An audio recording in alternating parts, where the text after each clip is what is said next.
Esmaspäeval külastasid meie kooli Eesti-Rootsi vaimse tervise ja suitsidoloogia instituudi üle-euroopalise projekti Supreme esindajad. Mida kujutab endast Supreme projekt? Supreme projekt on loodud Eesti noorte Euroopa noorte vaimse tervise edendamiseks läbi interneti kaudu. Et ta on mõeldud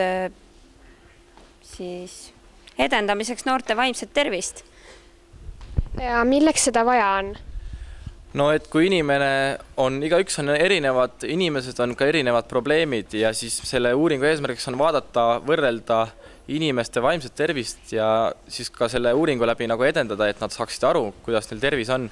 Et see on rahvusvaheline projekt, et selles osaleb 7 eri riiki ja Eestis on siis valitud Rakvere Reaalgümnaasium ka selles osalemiseks, et see võrreldakse eri ühiskondi, et kõik need riigid on ka erinevate inimestega ja siis ongi Rakvere Reaalgümnaasiumil on au selles projektis osaleda. See on üle-euroopaline projekt, et see Eestis veab seda läbi Eesti Vaimse Tervise Arengu Instituut, mis on teinud erinevaid projekte Eestis juba ja siis seekord on valitud selline projekt, mis on Euroopa Komisjoni projekt, tervisearenduse projekt ja siis see on Eesti kaudu toodud ka siis meie ühiskonda. Mitmes koolis te seda küsitlust läbi viite? 3 erinevas koolis. See uuring on ka teistel, et igaüks mõelgu, et kuidas neil endal läheb, et vahepeal võtke aega, et vaadata enda sisse, et kuidas teil mured on ja siis alati saab abi. Et ärge kõige hullem on see, kui te ei räägi sellest, et alati probleemidest rääkides leiavad ka lahendusi ja siis kutsun üles lihtsalt enda peale mõtlema, et kuidas teil läheb. Teisipäeval külastasid meid JÜFU esindajad, kes tutvustasid Blackboxis õpilasvahetuse võlusid. Mein Name ist Eile, ich bin 20 Jahre alt und im Jahr 2009 und 2010 war ich als Austauschschülerin in Deutschland. Hei, heitä Kistaa ja uppväxtingsnät i Norge 2011 och 2012. Merhaba, benim arkadaşlarım. Benim adım Ivar. Değiştiriyorum Türkiye'de oldum 2011, 2012 sene. Bonjour, je m'appelle Sile. Je suis allée en France l'année dernière. Hello, ik heet Anu en ik was in uitwisselingsstudent in België in 2011 en 12. Tere hommikust, minu nimi on Aile ja käisin aastal 2009-2010 vahetusõpilasena Saksamaal. Tere, mina olen Kista ja mina olin aastal 2011-2012 vahetusõpilasena Norras. Tere, olen Ivar, käisin eelmine aasta Türgis vahetusõpilasena. Tere, olen Sille, käisin eelmine aasta Prantsusmaal.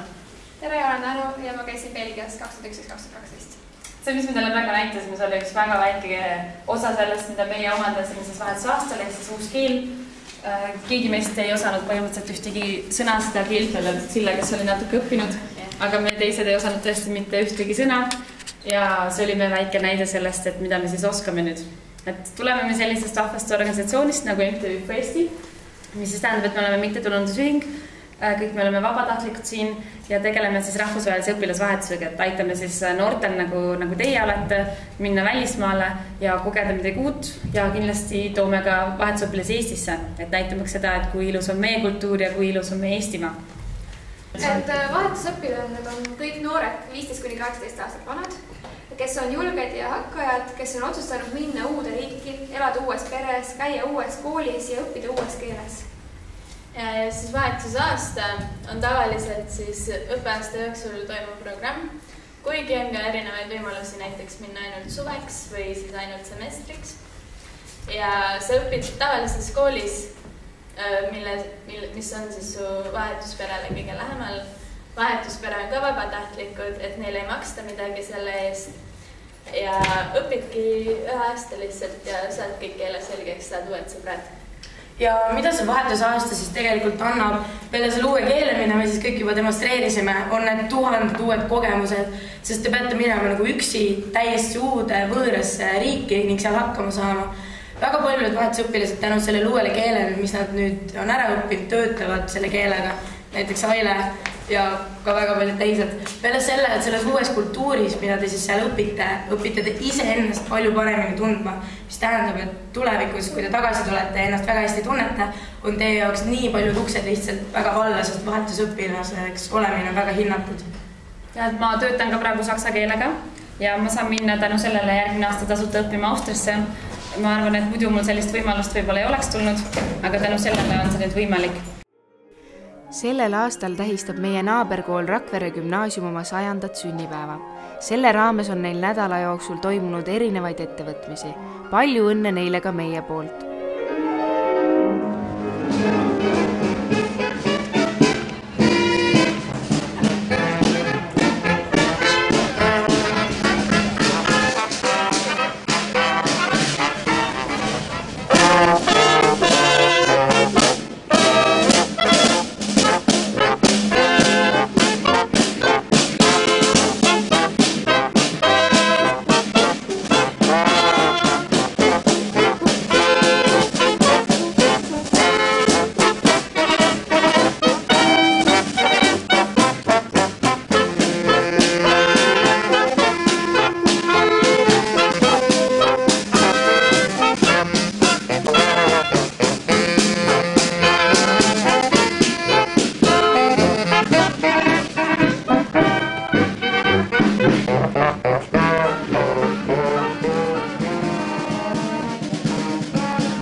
oli alates 1936. aastast kuni 1940 Harald Henno Jänes.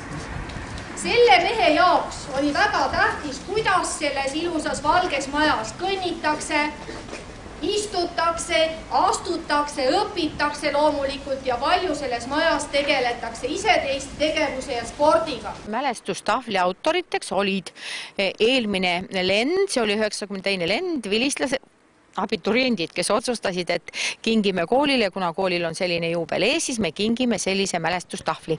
Tänaseks on nad vilistlased. Jaa, tänaseks on vilistlased.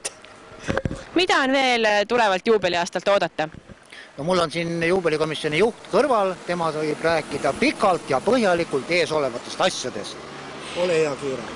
Meil on veel palju üritusi. Homme näiteks on meil kooli aulas selline üritus, kus me tutvustame oma kooli raamatut ja spordiraamatut. Siis meil on ees mitu aktust kooliperele. Siis on meil ees veel kooli õpilastele pall, mida organiseerib meie tubli õpilasomavalitsus sellel aastal.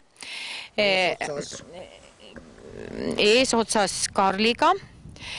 Siis meil on veel sellised üritused nagu pidulikud üritused vilistlastele, pidulikud üritused meie kooli õpetajatele, siis linnaõpetajatele, kes tulevad koos meiega tähistama meie kooli juubelit.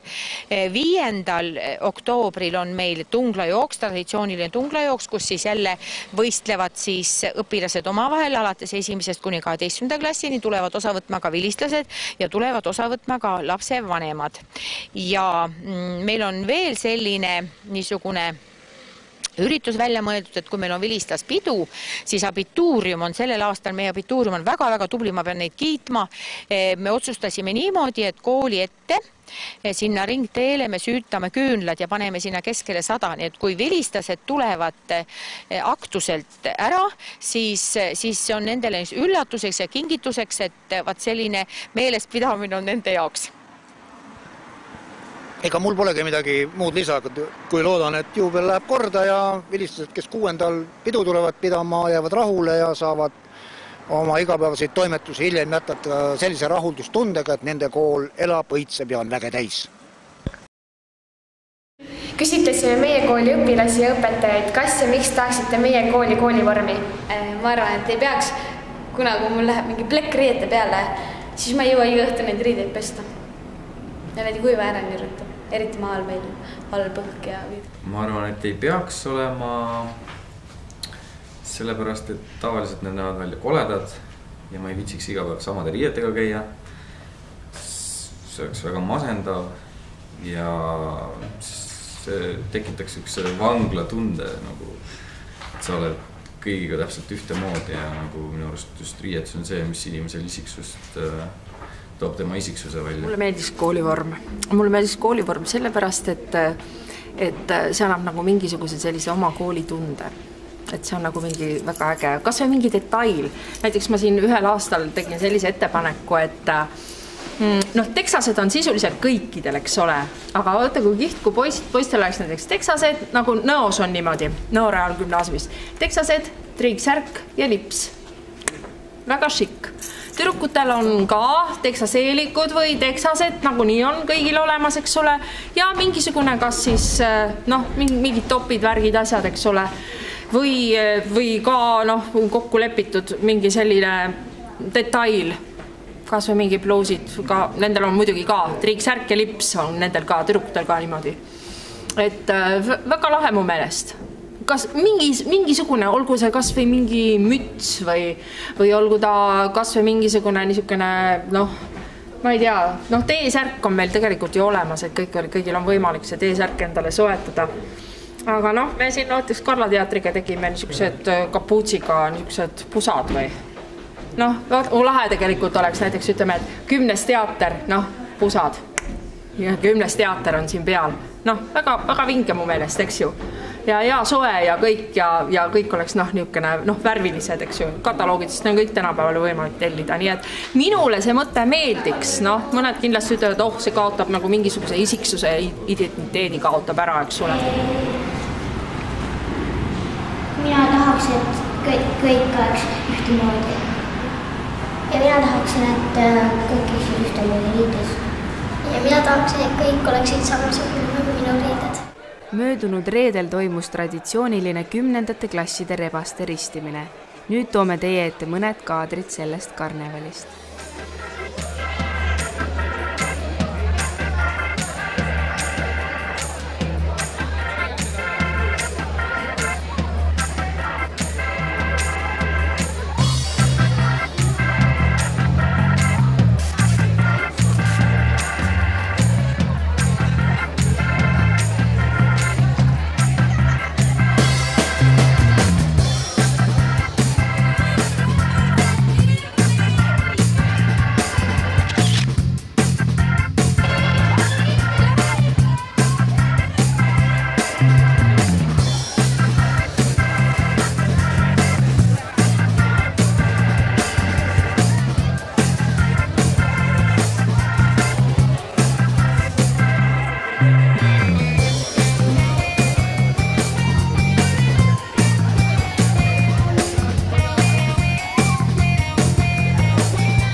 rõõmsalt ja rahulolevalt. Kõrvad kinkis ja saba liputades. Olen tulnud. Vannun, et olen oma koolile. Kõik järgmised 3 aastat truu. Ma ei levita kirpe.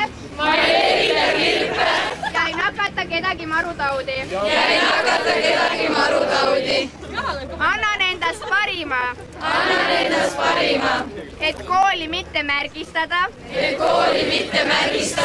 Ja et levitada võimalikult vähe ebameeldivaid lõhnu.